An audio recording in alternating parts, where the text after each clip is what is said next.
In this video, I'm going to show you how to do a special materials.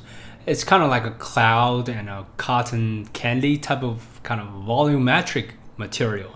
I know this does not really look photorealistic, but sometimes or occasionally you want having some special props for your product renders. So that's the reason I put this in the bonus section, because this is not really photorealistic texture that we use, but it can be very useful as a special prop. And this is what we're going to build for this kind of like volumetric clouds going on here. So let's get started. Now we're inside a new file. We're gonna start adding a mesh. We're gonna do Shift A, adding a mesh. Any type of shape of mesh will work for your cloud, and this all depends on what you want to achieve for that particular shape. So we can just start with the UV sphere. That's all good. And with this in here, the next thing we're going to do, we are going to adding an empty volume and do Shift A, adding a volume, and this is empty. Okay, and now you won't see anything along here, but you already know we have a volume up here. And next, we're going to adding a modifier on this volume, so in order to really utilize the shape of this UV sphere. So we're gonna do that, mesh to volume, and then we're gonna click this mesh. Now you will know the volume is all based on the shape of this mesh, which is the UV sphere. So if I'm close the UV sphere, this is going to be our volume. It's going to be our cloud. Okay. So, however, the shape is dominated by the shape of the mesh. In this way, it's really easy to control the volume shapes, and also we will adding more texture later on to really getting the cloud look. So first, we're just going to do and hit S and Z to kind of getting a little bit flatter, and then we can do that and go to top view, S, Y, just getting that shape, and I think S, Z, S, X, we can just getting that. So that's going to be our like the main shape of this cloud. So we can do another one later on to really blend them together. But so far, I think that looks cool. And then what we need to do then next, we're going to adding a displacement map or displacement modifier under the volume, because we need to have some randomness going on with the textures going on here. But so far, as you can see here, the resolution of this cloud, so-called cloud right now, it doesn't look that good because it looks pretty blurry. So now you can see the Voronoi amount is 32, which means the entire volume is created or consisted with 32 small unit volume units. So right now, which means the resolution is not enough. So what we can do here, we're just gonna bump up this number. Let's do 256 to start with, a random number. Now you can see that the entire volume is getting much more smoother than it used to be. So, and also we can definitely bump up the density. Instead of 1, we can do 10. So it's gonna get more volume for that volumetric.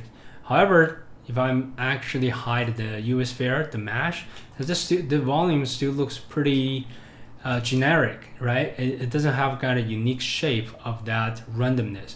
So the next thing we need to do here, we need adding a displacement, and this is called a volume displace modifier. So then here we have this. It looks very similar to the displacement modifiers in for our mesh. So what we need to do next, we're gonna adding a texture, hit new, and then we're gonna go to the texture tab, property. We're gonna change the image or the movie to the clouds, which is already a built-in texture we have inside Blender. Suddenly you can see, ooh, we get some shapes going on here. You can actually changing the resolution of this textures. You can do things around.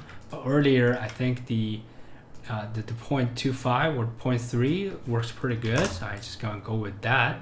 And you can even change the kind of like different shape of them, that a cloud method. But I just gonna go with the default Blender original. It works just fine for me, but you can certainly spend some time to explore what's going on here. And also you can change the type of hard and soft.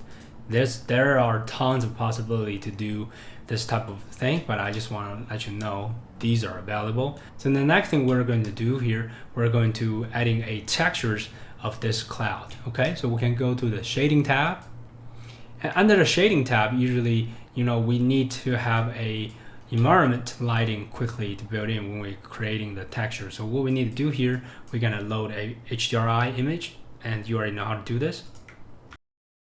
After loading a HDRI image, and I'm gonna enable the render view. So now you see this cloud is living under a HDR environment, which is outdoor. That's why I specifically picked this kind of lighting scenarios, getting a pretty soft lighting, but also kind of color cast to representing that.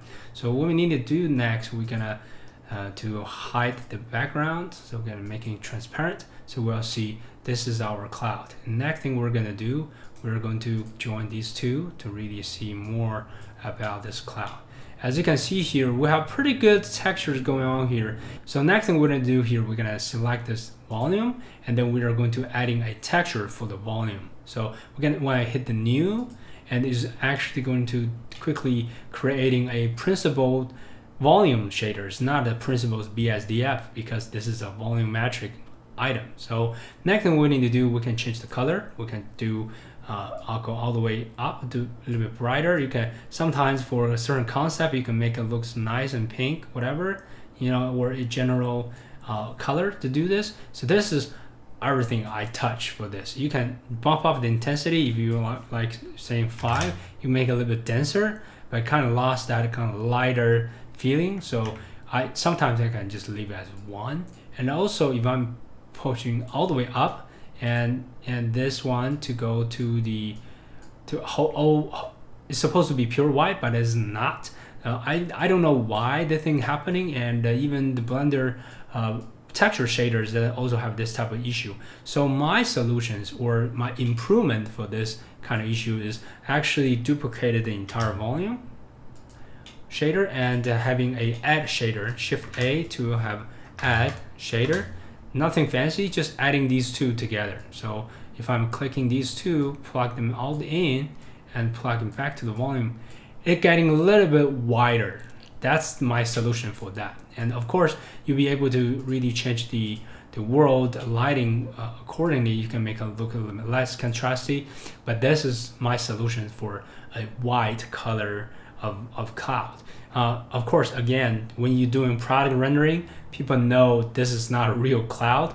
And when you're working with products, just like what I have shown you earlier in this file, this is not, it just brings a kind of mood and a certain feeling with this kind of perfume products. It's not typically like that, but as long as your texture and concept works just fine, it should be fine, should be good. So you can see there, my principal volume shader is just changing the color, nothing else to have to change. Okay, this is everything I want to share in this video. I'm hoping this video is going to help you to having some creative texture and creative ideas in your future product renders. Thank you for watching, and I will see you in the next video.